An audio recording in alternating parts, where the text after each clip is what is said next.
Lakers and Warriors, really entertaining game. I mean, I don't get it.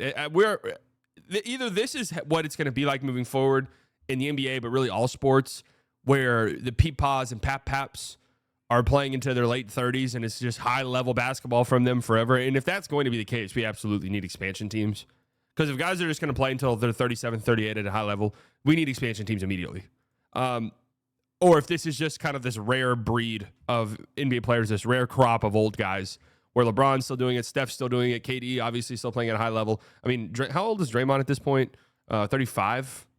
Yeah, 35 years old. He's still playing some of his best basketball. Like, I don't know if this is just kind of a rare. We need an Unk League. Yeah, I don't know if this is just kind of like a rare crop, or if this is something to expect moving forward. I would have to say, with the way that medicine and the way that all of this stuff has sort of progressed, that maybe we are at this point where 35, 36, 37-year-olds are playing at an incredibly high level. So let's talk about this Warriors-Lakers game. Steph Curry was incredible in this game, 37 points. LeBron, 33 points on only 10 made shots. Reeves had 31. How many of those were at the end of the game? I mean, the end of this game was nuts with the exchange of threes that was happening when it felt like the Warriors were just, all right, this game's over. Maybe we empty benches here. Austin Reeves was like, no, buddy. We're going crazy. We're going crazy. Don't let RFK ruin LeBron's longevity. That's what I've been saying for a long time now. 3-in-1 thicker, fuller hair Hims. Hey, Hims, I don't need this ad. I don't know if you see the beautiful set of hair I have on me. I don't need this ad. Thank you, though. Just a waste of ad space for them. I should email them. This was a waste of your ad revenue, of your ad budget. Sorry. So let's talk about this matchup. Because if the season were to end today,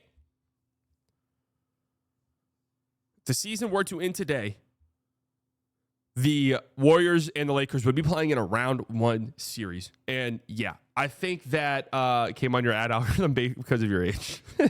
I think that's what the NBA would want. Can you imagine a Warriors-Lakers playoff series at this point? I mean, that's appointment viewing. That's everybody stop what you're doing and get to a fucking TV. Like, that's Adam Silver salivating at the thought of this. And honestly, as a fan of the NBA, I'm salivating at the thought of this because I think this would be a really, really fun series for a couple of different reasons. Obviously, you have the narratives, you have the storylines, LeBron versus Steph, the Lakers versus the Warriors, this sort of old guard playing at the same time as really the new guard, right? Because Luka's still here, and I think there's definitely a world in which the torch gets passed to Luka. Now that Luka's on the Lakers, I think he could be the face of the league in the next 5 or so years. And I do think this would be a very fun and competitive Luka versus Podziemski. I do think this would be a very fun and competitive basketball series. Like, I think it would be really good. Who would I pick in this series off the top of my head? I don't know. I feel like after last night, I would lean Warriors only because I feel like this feels similar to how the 2022 conference finals kind of feels to me, right? And I do think this Lakers team is better than that Mavericks team was. And this isn't the same Warriors team, obviously. But, I don't think this Warriors team can win a finals. And that team went on to win the finals. But similar in the fact that I feel like the way the Warriors play, all of the motion, all of the cutting, all of the off-ball screens, you have to be so locked in defensively from the start of the game to the end of the game. You cannot fall asleep. They're going to crash the boards. You cannot... You have to put a body on a guy, crashing the boards for a rebound. And now you add Jimmy Butler into that mix. I feel like it's kind of a difficult matchup for this Lakers team defensively. I think there's just too many guys on the court at any given time defensively who could either be hunted by a really, really smart offense or who have the propensity to sort of fall asleep defensively at times, give up a backdoor cut, not box out a guy who's crashing for a rebound. I think that that's definitely something that could happen, right? And could trip up this Lakers team. And, if the Lakers had, I don't know, if the Lakers got Mark Williams, I don't know if Mark Williams is like saving their franchise, honestly. But if the Lakers got a Mark Williams or had a better big, I would definitely feel differently about them just because the Lakers in this matchup should be able to dominate the size department. But Jackson Hayes, I thought was not very good last night. And I think that puts you in I don't know how much I can. Jackson Hayes, there was a play in the second half. I forgot who Jackson Hayes fouled. But somebody, was at the elbow, a little up fake. Jackson Hayes jumps directly into him, gets called for a foul, and he was incredulous. He couldn't believe it. He couldn't believe that he got called for a foul for jumping into a guy. And it infuriated me. It made me so upset. Because I was like, are you out of your fucking mind that you're arguing that foul call? Like, look, I get being upset at the refs. I understand that. That's cool. And that's the one you're arguing. Can you get serious for a tiny second? Please. And I think there's a level to this Warriors team that I'm still waiting to see. Jimmy Butler had 11 points in this game. If we were just to look at Jimmy Butler's game logs, we haven't really seen Jimmy. And this was a frustration point for Warriors fans a little bit, I noticed, was the games that Steph missed. It was like, all right, Jimmy, now's your time. And he didn't really ramp it up the way that you would have wanted him to. There's got to be, and why I'm kind of hesitant to be super in on the Warriors making like a really deep run. There's going to be games and series where it's like, okay, Jimmy, you need to average 23 points. You need to average 23 points in this series if we have a chance to win. We know what Steph's going to do. We're playing a defense that might try their hardest to take Steph out the equation. You need to be aggressive. You need to score 23 points per game this series, or else we're not going to win it. And I don't know. I like so far this season, even going back to when he was on the Heat, I don't know if we've seen that. I don't know if we've seen that quite yet. But if Pods is playing like this team can go really far. I mean, 8 of 10 from three is insane, obviously. The Warriors were red hot from three. But if you're getting like real positive shit out of Pods, which you could, he's a very up and down player. But if he's heating up at the right time and he's hot during the playoffs, that changes things quite a bit for the Warriors. Obviously, Kuminga's back, and I thought he was really good in this game. I've never really been a huge Kuminga guy, but I kind of like it now that Jimmy's here, and it's just kind of like, okay, Kuminga, you're coming off the bench. It was when Kuminga was in this sort of weird limbo, I didn't necessarily love it. But Kuminga coming off the bench, I like quite a bit. Warriors are 19-2 with Jimmy. That's actually insane. And that's not true. They've lost at least 3 times. I'm looking at his game log right now.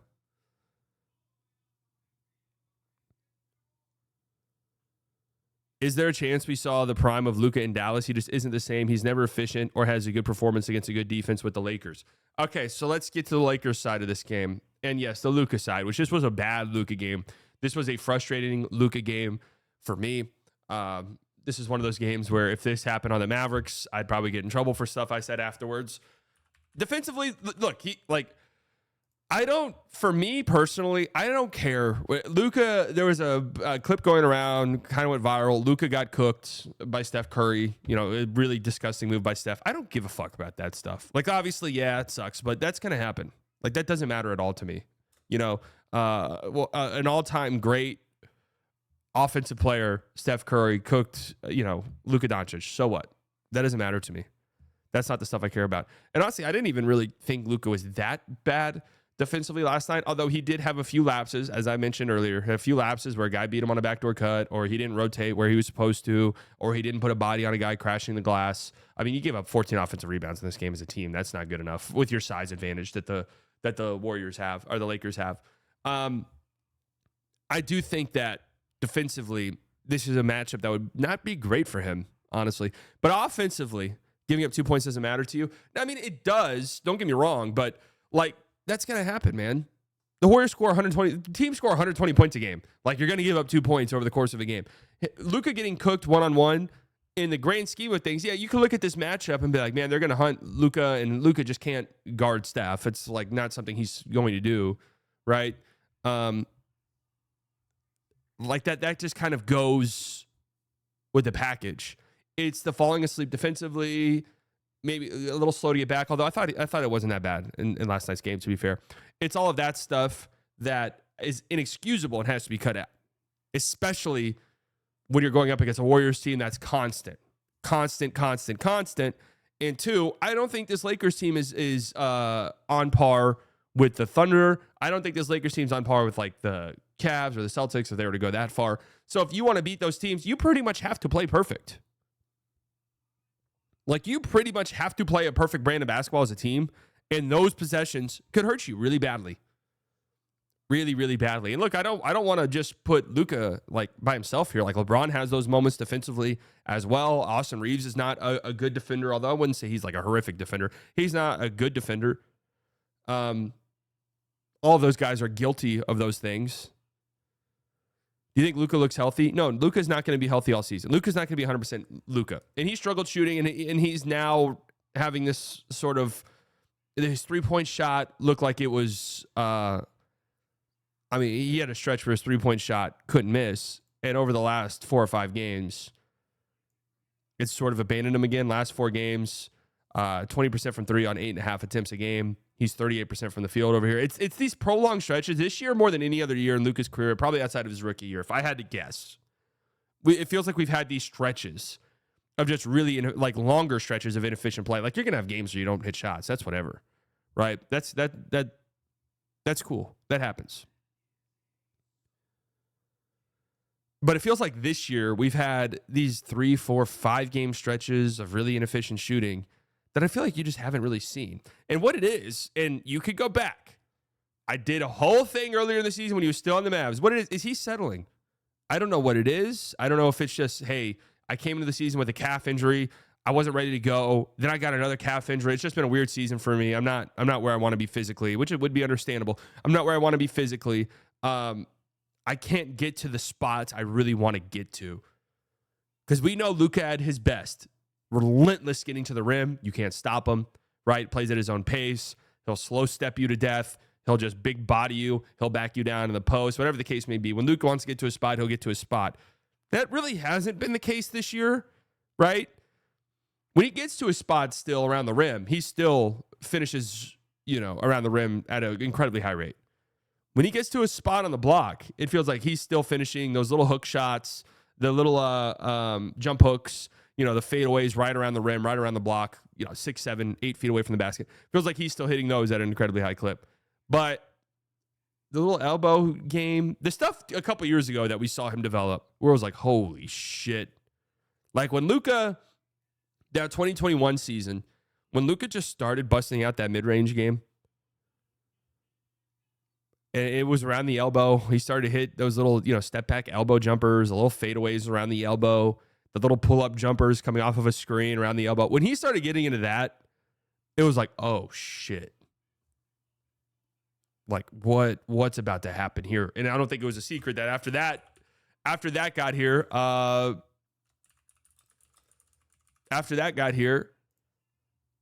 he led the league in scoring and was the best scorer in the NBA. You don't really feel that this year, Doesn't really get to his spot. I'm going full schizo, but I think all the injury, lack of training shifted his fat to muscle percentage too far in an unathletic spectrum.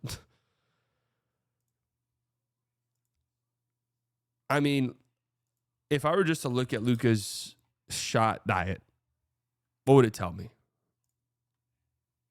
Would I be surprised by it at all? So 42% of his shots this season are mid-range shots. That is the lowest since 2020 season. And again, 2021, this is when he just decided, I'm a mid-range guy. And I'm incredible at it, right? Wait, is this field goal percentage? Oh, this is field goal percentage, my bad. His mid-range attempts are the lowest since 2020. His three-point attempts are the second highest of his career, only trailing last season. But a little bit more concerning, his shots at the rim are the lowest of his career by a comfortable margin.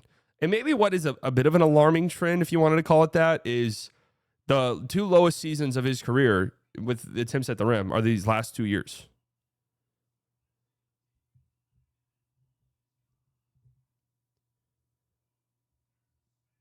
It was definitely something that we were monitoring. It's definitely something that we are monitoring. It's definitely something that we have been, kind of noticing, right? Like, it doesn't feel like Luka gets to his spots as easily as he used to. It doesn't feel like Luka's as aggressive getting downhill as much as he used to. And it does feel like, yeah, at times Luka kind of is over reliant on this 3-point jumper that, I mean, to his credit, he's turned into a very elite 3-point shooter, but can come and go. Maybe because of injuries. Yeah, it's very possible it's because of injuries. Absolutely. But last night was one of these frustrating games because it did feel like he settled, and he was pissed off at the refs and spent a good chunk of time offensively foul baiting and grifting. And this is one of the most frustrating parts of Luka for me. Foul baiting and grifting and taking himself out of offensive possessions at times because he's so adamant that he's going to draw a foul and force you to blow the whistle. And like, that's the stuff that's just really annoying to me. You know, that's the stuff that really does frustrate me. Because it's just, man, can we get this out of your fucking game, please? I know you're a maniacal competitor. I get all of that, right? I mean, when he got teed up. I don't think the Lakers are going to win this game at any point. But he got teed up at kind of a critical juncture. Fouled Steph Curry. Definitely thought it was a foul. But, you know, foul Steph Curry on a three-pointer, whatever. Like, that's Steph's in nearly impossible cover. I'm not going to shit on Luka for not being able to guard Steph Curry. Like, of course, you could look at it and be like, man, in a series, like they're gonna want that every single time. Okay, cool.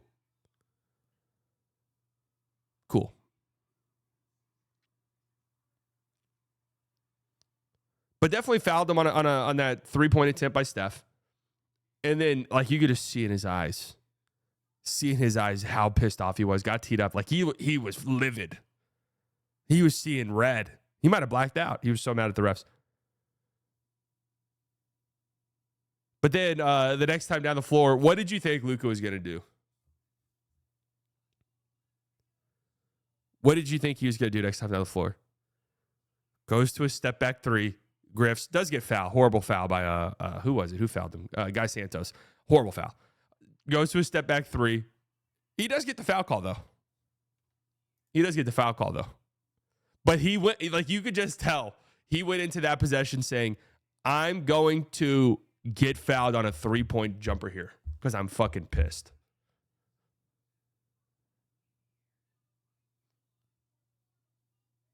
He doesn't have a good relationship with the refs because he whines every time. I think the Lakers medical staff knows more about more issues than they are letting on. Like, if he had damage to his legs, do you think we would have known by now? I mean, I definitely think a bunch of players have stuff we don't know about.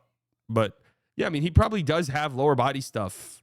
Are you saying, is there like maybe potential long-term lingering stuff? I don't know.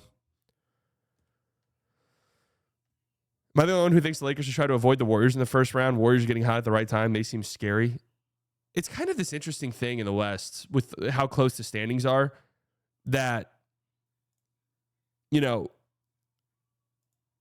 I don't think you're in any position to try and be dropping games to avoid people because, like, the Lakers are a game and a half out of a playing spot. Luka foul baiting equals not okay. SGA foul baiting equals okay. All right. Does Shea foul bait? Yes. Is it baked into his game? Absolutely. Does he grift? Absolutely. I think the difference is, and maybe I'm wrong, but I think the difference is Luka will take himself out of plays and will completely and totally derail a 3 to 4 minute stretch because he is hell-bent on getting a whistle because he's mad at the refs. Okay? That's a difference between Shea foul baiting. Like, that's the difference. When Luka's going and clicking and he's grifting because guys are jumping at every single up fake he's doing, that's perfectly fine for me. Like, that type of grifting is cool. I'm cool with that. When defenders are shading over and they're playing in the gaps and Luka reads that and he does that patented low dribble pickup and guys are reaching, hand in the cookie jar, and he gets that low dribble pickup into a floater and one, which we've seen him just a signature Luka move, really it is. That's cool. I'm cool with that. When Luka's mad at the refs and it's go time, I'm now going to spend the next 3 minutes foul baiting and screaming at you, that's the bad times, okay? That's the bad times. Luka gets in, doesn't get those calls. SGA gets those. I'm sorry. I've been like so frustrated with this narrative because I don't know what games you guys have been watching lately. Luka's been going to the free throw line at such a high clip lately. Such a high clip. I don't see what you guys are seeing. But again, I'll say it's what I've been saying, and this is just true. This is just a consistent truth in the NBA. if you are a physical player who initiates contact a lot of the time, who plays through contact, you're not going to get the same whistle as a shifty, more crafty guy. That's just the reality. Look at Luka, look at Jokic, look at LeBron. These guys who play very physically, absorb contact, initiate contact, are stronger guys. They don't get the same whistle. That's just the truth.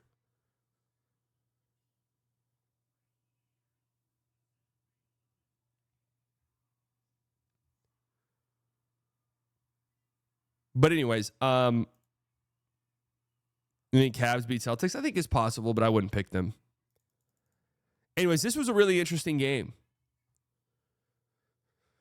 Tells us a lot. Reeves has been playing out of his fucking mind. And I was kind of thinking this, and it wouldn't happen, but the All-NBA stuff, I'd have to sit down and look at who qualifies and who doesn't qualify. Who qualifies, who doesn't qualify. Bubba with the 6. Hey, slightly, could you maybe look at Luka's stats when paired alongside LeBron? Because it feels like they're so much worse than usual. Sure. Where do I go for that type of stuff? Just check odds, and Draymond looks locked to be Defensive Player of the Year. Your thoughts? Defensive Player of the Year is so difficult. I have to be honest with you. I went such a decent stretch without really paying like hard attention to the league. Like, you know, I went weeks without watching certain teams. So I feel like I might be the wrong person to ask here, if I'm just being honest with you. Defensive Player of the Year is funny because there's no stats. Like, nobody has time to watch all 30 teams, let's be honest. There's no stats. There's no, you know, when it comes to MVP and stuff like that, you can look at EPM and stuff like that and sort of get a good idea as to what your choice should be and stuff like that. But defense, you can't tell defense by stats. And so a lot of time, I think voters just need somebody to tell them who they should be voting for. And that's why the Cry campaign works so well. That's why the Cry campaign works so well for Defensive Player of the Year. We saw the Boston Media Mafia do this with Marcus Smart a couple years ago. Cry, cry, cry, cry, cry. Voters like, okay, fuck, whatever. Put, boom.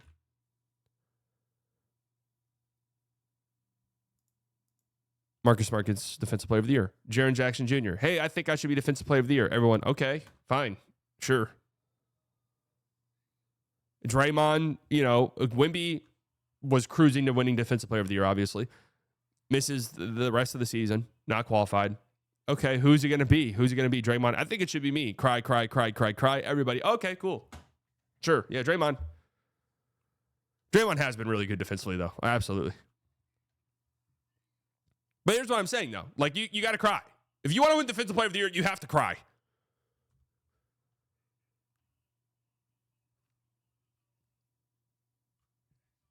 That's just the reality. That's just the reality.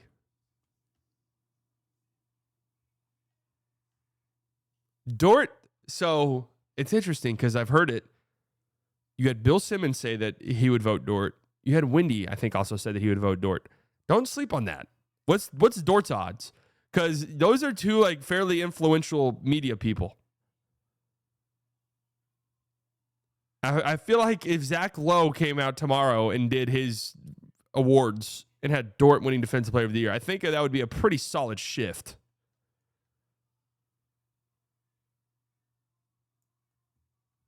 Draymond versus Dort. Can you imagine if Dort won it? Here's the on-off numbers with LeBron and Luka. It is pretty interesting. You'd have to look at who's playing.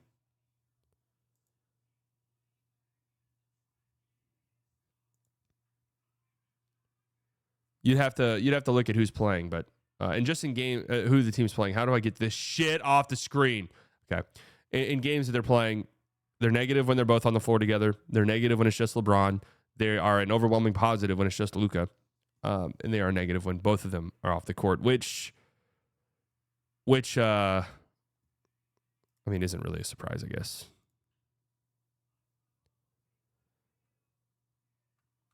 LeBron is just a negative player. The on-off stuff with LeBron is weird this year, but the eye test does not back it up whatsoever. Now let's look at Wowie team stats. Is this it? Okay, I don't know what the fuck this is. There's a way that you can look at it. On-off player stats.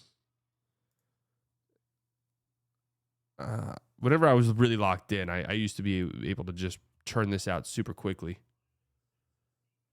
All right, Luka. Let's just go Luka. Let's go true shooting percentage. Let's just see. So Luka, 450 minutes with LeBron James, 350 minutes without. With LeBron, 56% true shooting. Without, 57. So a difference there. Man, he has not been. This one is interesting to me. The attempt rate, the 3-point attempt rate. So Luka's attempting far more threes when LeBron's off the court versus when he's on it, which does make sense to me. Let's look at the usage numbers. Luka's usage numbers. 41% usage for Luka when LeBron's off the court. Holy shit. I guess that makes sense because a lot of the Lakers rotations are LeBron and Reeves are off the court. So it is Luka by himself, basically.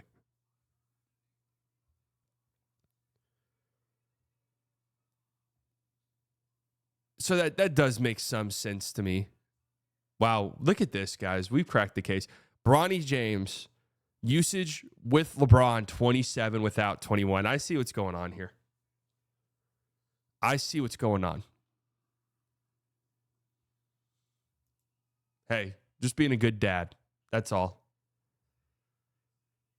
Just being a good dad. There's actually a lot of like really interesting shot quality. I don't really know how I think shot quality is just a mixture of threes and rim shots, right? Like, I don't know what like league average is on that, so I don't know what we're really looking at. Points per 100 possessions. I mean, Luka, the production when LeBron's off the court for Lucas is sky high. But I guess that's kind of to be expected. 47 points per 100 possessions when he's off versus 29 when he's on. I don't know how much that realistically tells us. Like, of course, when LeBron's off the floor, because we also saw it's not like as though Luke has been like uber efficient. It's just his usage rate skyrockets.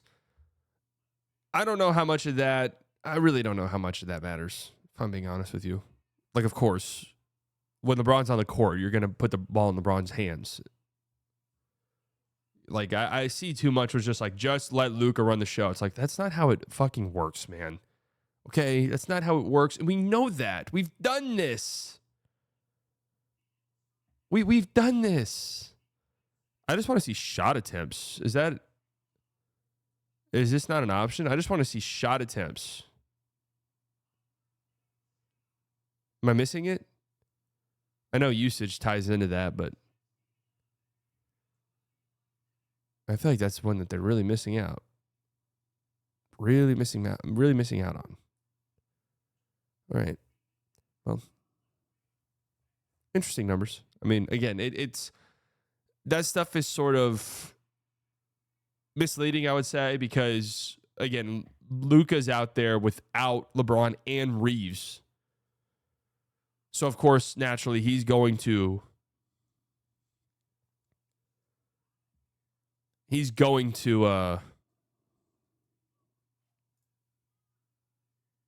usage is going to skyrocket. But that is interesting. The usage goes up that much. Should I go to the Ranger game tonight? Yeah, sure. Do you remember what the on-off stats were when Kyrie first joined? I mean, we can go back and look. Dallas, 22-23, boom, Kyrie Irving. Let's look at it. Luka. Yeah, I mean, Luka averaged 39 points per 100 possessions with Kyrie. That duo was just perfect together. It was. I mean, it was like a match made in heaven in a lot of ways. Luka's usage went up, obviously, without Kyrie, but it wasn't like a ginormous shift. Now, I'm interested to see what that number is for Kyrie, because obviously they would stagger him, but that's not really how Kyrie operates. Kyrie's usage, yeah, goes up a little tiny bit. And this was when they first got together. Let's see what it was last year. So Kyrie sort of came into his own and took a bigger mantle when Luka was off the floor versus the more kind of deferring he did when he first got there. And sort of similar numbers for Luka. Those were the days. Those were the days, my friend. Those were the days. Yeah, they definitely got to figure out, I think, some way to even this out. You know? Because, I mean, this is kind of crazy. This difference. 14 percentage points different when LeBron's on versus LeBron's off for Luka. And I guess let's change this to where we're going like decent leverage here and not just blowout games. Still 13 percentage points. How about very high leverage? What factors in a very high leverage? Only 2 minutes. High and very high. I mean, we're talking about such minuscule numbers. 23 minutes versus 5 minutes. In 23 high leverage minutes, Luka has a 25% usage rate when LeBron's on the court and an 87% usage rate when he's off the court. I don't know what that stat means, and why would LeBron be high leverage? I think they only do when these two guys play, because I wish I could look at when LeBron is not playing in a game, because there was that stretch where he missed 87% usage rate.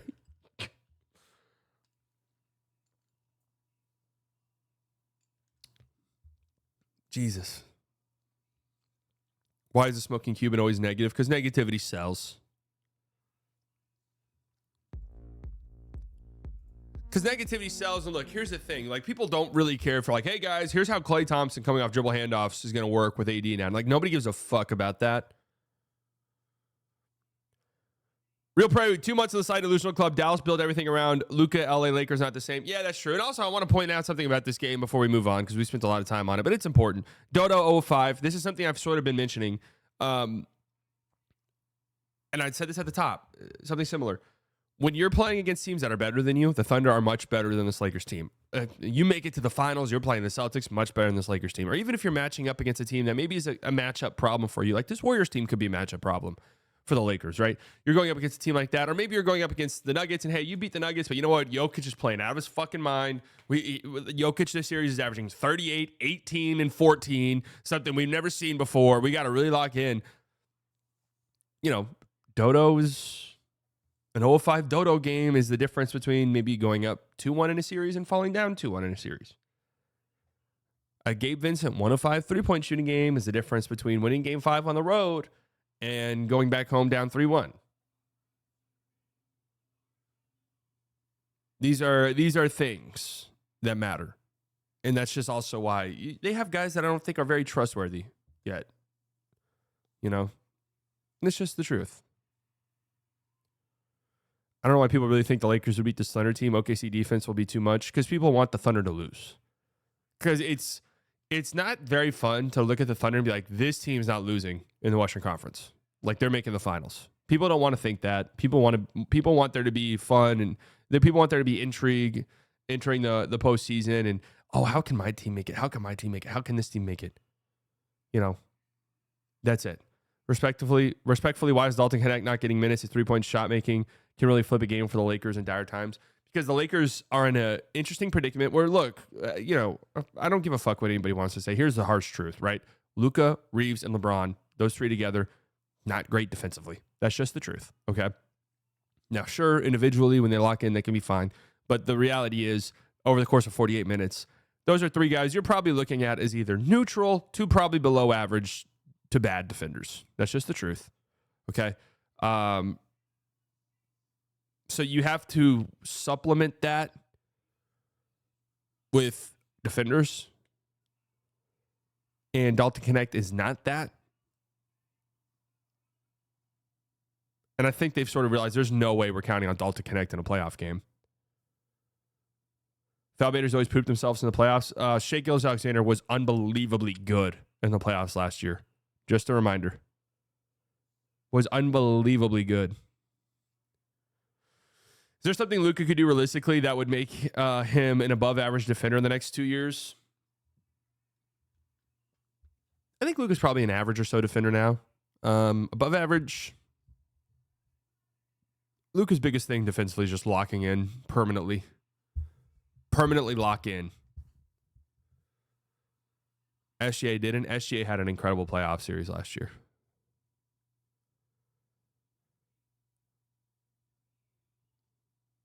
Luka met him at the summit. Luka took that series over at the end, but from beginning to end, Shea was probably the best player in the series. But Luka did take the series over.